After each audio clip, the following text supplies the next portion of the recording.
What is going on, everybody? Welcome back to the channel. Today I'm going to review a movie called A Perfect World. I had never seen this movie before. I didn't even know what it was about.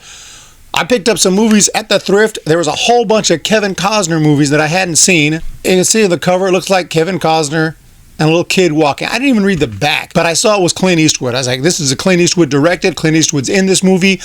And Kevin Costner. Got to be a good movie called A Perfect World.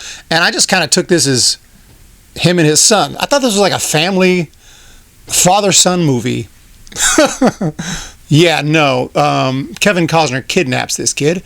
That is crazy. Costner plays Butch Haynes, a hardened prison escapee on the lam with a young hostage who sees in Butch the father figure he never had. Eastwood is the Texas Ranger Red Garnett, leading deputies and a criminologist played by Laura Dern in a statewide pursuit. Red knows every road and pothole in the panhandle. What's more, he knows the elusive Haynes because their paths have crossed before. And yeah, this movie actually turned out to be pretty damn thrilling right from the start. You have Kevin Costner and another guy who are escaping prison. Costner says, I don't even like you. By the way, Costner, let me use his name in the movie. Butch says, look, I don't like you. And you find out real quick why. Butch ain't a great guy. Kevin Costner is Butch. He's a criminal. He's escaping prison. And he's got a violent streak for sure.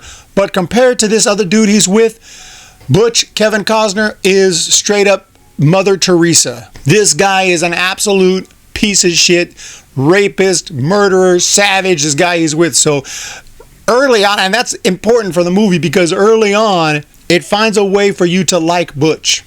Even though Butch ain't a great guy, you're comparing him to this other fugitive that he's escaping with. And when you compare him to that guy, you love Butch, right? Especially when that piece of crap goes into a house, beats up on a mother, smacks the kid, and finally Butch puts him in his place, hits him, and they have to get out of there now. The cops are coming. They need to take a hostage. And Butch, who takes a little bit of a liking early on to this little kid, says, let's take the boy. And they take this kid who has it tough. He's bullied. His family's not that nice to him. He's not in the greatest place. He doesn't have a father. And as the movie progresses, I'm not going to spoil anything. This is just the setup here. But as the movie progresses, he finds a father figure in Butch as these two hang out, drive around the country, trying to commit some crimes here and there to get food. I mean, sometimes they actually pay for their stuff, but there's also just lots of crazy stuff that ensues as they are trying to evade the police. I don't know if there's too many movies that I can think of where a character is such a bad person. Because, there's movies and TV shows like Breaking Bad where we like Walter White, even though Walter White is actually not a great guy. Right? I mean, then there's movies where you kind of root for the bad guy in a way. But damn, if Clint Eastwood didn't make a movie where you actually kind of like a kidnapper. Okay, now I don't even want to think about this. But it's kind of true. I mean, you like Butch in a way. Yes, in a way. In a way you don't. In a way you're like, this is jacked up. You kidnapped this kid. This is wrong on every level, right? But you can see that bond growing between them, and you see the smile on the little kid's face, and he's enjoying his life maybe for the first time ever, and he's having a blast, and he's loving every second of it, at least for a while, until things will eventually start to go south a little bit. Now, you have also Clint Eastwood, and he's on the hunt here, and there's some very funny scenes. This is what, this movie's made when actually they knew how to interject a little bit of real comedy. And every time they tried to get a laugh out of me, I think I got a laugh. It's not all the time. It's not joke a minute. But when they do try to bring some humor into the mix, which happens both with Clint Eastwood and what's going on with him, as well as with Butch and Buzz. But when they do try to do that, it actually succeeds. But you got Red, played by Clint Eastwood, and Laura Dern, who's a criminologist who Clint Eastwood's not taken too seriously at first. Turns out she's pretty damn smart, and they start to work together. You got the thrill of the chase where they're getting close, they're finding clues. Red knows about this guy. He kind of knows he's got a little bit of a violent streak, but he's not likely to hurt the kid. In fact, he hates violence against kids. He was beaten as a kid, and he takes it as a personal insult. He does not like to see anybody hurt a child. And this will come into play multiple times in the film. But it's such a cute relationship. It's crazy how they were able to pull that off, how they were able to make this bond work so well, despite the fact that he's literally kidnapped this child. And he is literally holding him hostage, even threatening to kill the kid, but then he'll tell the kid, I ain't gonna hurt you, come on.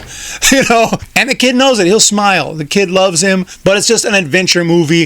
It's super enjoyable, super fun. I really loved almost every minute of it. As far as negatives go, I thought there was a little bit of predictability towards the end. I could kind of see the direction it was going, and then it went in that direction for me personally, and I'm like, oh, come on. I kind of wanted something else. So the way it wrapped up wasn't the most 100% satisfying for me, but I thought that the ride to get there was thrilling, fun, amazing, lots of laughs, and lots of suspense. Just the movie had everything, and of course, no surprise, because Clint Eastwood is a great director. Did he write this as well?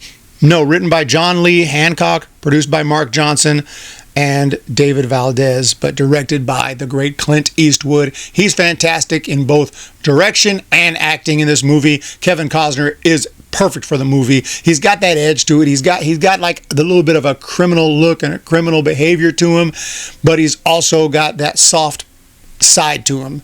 You feel like you can trust him in a way, at least to the point he's probably not going to kill you. As long as you don't do anything stupid, he's not going to kill you. He's not going to hurt you. Especially, he would never hurt a child. You could tell he's got that soft side to him, but he's also got that hard criminal side to him. He's a complex character. He's also extremely intelligent, so he's not easy to catch. All told, I really loved A Perfect World. I found this to be freaking awesome. And by the way, the movie is kind of long. It's 2 hours, 18 minutes. Didn't feel like that. I would have guessed an hour 50. Tops, which means it moved along nicely. I thought they had decent pacing. It didn't really get boring to me, at least for me. So, A Perfect World, never seen it before. Have now. Let me know if you guys have seen this one, what you think about it. Kevin Costner, amazing job. But some of the best movies are when you root for the bad guy. And I mean, I'm not saying I was necessarily rooting for Butch in this movie.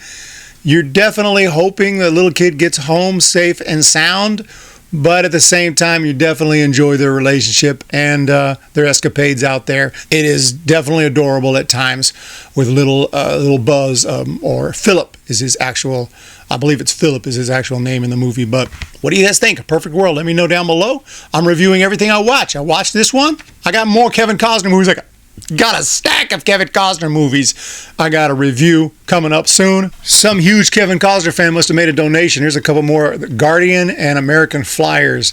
So we'll be checking these out and reviewing those soon. Let me know. Have a great day, guys.